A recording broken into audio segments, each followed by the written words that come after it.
Well, it's great to have you with us. It's great to be back here at BNN Bloomberg, by the way, this week. What a busy week it is already with so much happening in Washington and everybody trying to figure out what the Trump presidency means for the markets, for the Canadian economy. Already today, we're trying to figure out if tariffs will, in fact, be coming into play by February. You're seeing that reaction in the Canadian dollar. And yet you've got all these moving parts that could influence interest rate policy as well. And so we wanted to put it all in context and get some perspective. Our next guest believes many core policies that Trump has mentioned so far could have an inflationary effect. Kambiz Kazemi is with me now, Chief Investment Officer at Validus Risk Management. Cam, nice to see you. Thanks very much for joining us. Thanks for having me. Well, I guess let's start with the inflation story, because I've heard a lot of different opinions recently. I've heard from people who are broadly bullish on stocks, more so U.S. stocks. They'll say, the tariff thing, you need to discount the inflationary impact from that. That could actually be a muted thing. Where do you weigh in on that? I mean, you're correct. Even the Secretary of Treasury nominee was saying that there is no inflationary effects, potentially for the tariffs. But we have, cases in the past. So really, we can just refer to that. I mean, there's the textbook, but there's also the reality. So there's going to be inflationary effects because of tariffs. The question, I think, is going to be more the order of magnitude. It can be little, it can be big, depending on how they're structured, what sectors they touch. Is it the sectors that people have to consume, have more or less elasticity? But ultimately, there's going to be an inflationary effect on that. So that's one part of it. But the other thing to remember also, some of the other policies that President Trump has, for example, the deportation policy. I mean, you're looking at potentially millions of people being deported, which are the labor force, that normally would put some pressure on wages, if anything. So that's also quite inflationary. So you're going to have potential wage pressures to the upside.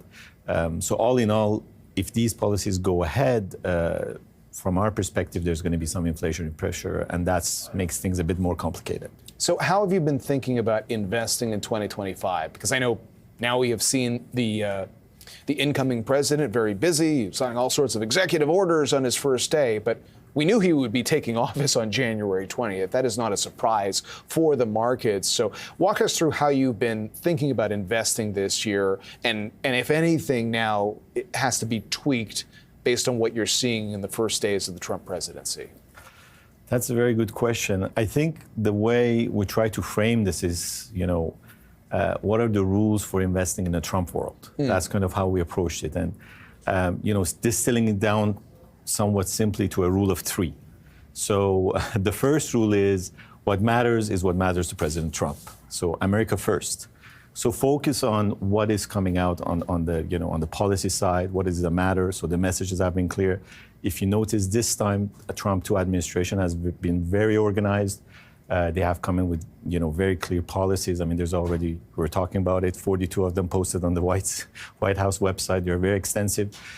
So think of the sectors that would be affected by that. Obviously, energy, you discussed it this morning, space sector, defense, everything to do with AI, strategic sectors such as semiconductors, which obviously there has been already a CHIP Act passed 2 years ago, but it hasn't been necessarily, affected in an efficient way or implemented in an efficient way. So you're going to think about those things. The second tenet of how to invest in a Trump world from our perspective is, rules of the game can change at any time. So when rules of the game can change at any time, you have to either choose investments that are a little bit rule-proof, so they have less dependence on changes in, legislation or economic wranglings between countries and so on.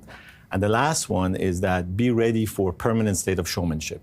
If anything, what happened to the Canadian dollar over the last 24 hours says that's the case. So that makes for what? It makes for volatility is going to be there. And it can be both ways. Markets can go up and down. So be ready for volatility. You got to think about that. So your risk, potentially, you want to reduce a little bit the overall level of risk because volatility takes it up. And so you want to apply those three tenets when you think of different sectors you want to invest and different regions you want to invest. It's really helpful. And it's funny, sitting here listening to smart people like you for so many years, at the end of the day, the one thing we've always known for sure is nobody knows the future. And it's fascinating to watch people making these calculated bets on what the Trump presidency means. And there's not a lot of dialogue, probably because the politics is so hot right now, that in 3 of 4 years of the Biden presidency, the S&P 500 had gains that were well north of 20%. There was one bad year, but generally speaking, stocks have already been pretty hot for the last couple of years. And outside of the Trump presidency, what do you make of the fact that we're already in the midst of a fairly robust bull market? Not the gains you would see sort of in the average bull market in all of history, but a pretty good chunk of gains for the last couple of years. That's a very good point you make, John, because in fact, not only S&P was up, up 20% last year, it's been up 2 years in a row, more than 20%. And guess what? You go back 7 years, that's happened only 4 times. So this is a pretty robust showing for the equity markets. And by many measures, from a top level, not from a micro level, these markets are kind of priced to perfection in a way, the equity markets as an overall level. Whether you look at the price to earnings or other things that, Shiller measures that many specialists look at. So ultimately, the view is that the upside for the equities as an aggregate could be quite limited at this stage. That doesn't mean that you have, many moving parts below.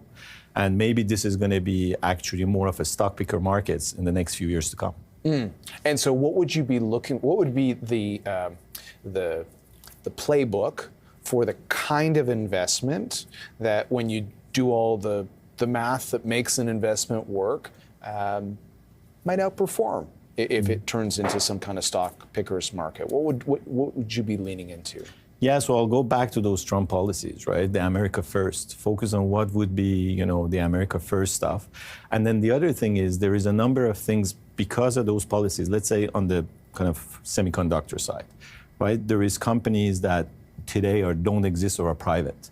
So these are potentially going to become, new IPOs and companies that are going to come to market. So that sector is something that you want to keep a close eye on it because, in the US, for example, today they only produce about 4% of machines that actually print the chips, right? And they're very dependent. So that's one sector you want to look at. So there are stocks that are maybe not existing yet. That's going to become interesting stories to follow. And then those other sectors that we talked about it, for example, the space sector, telecommunication, which has to do with space. Those are very interesting sectors.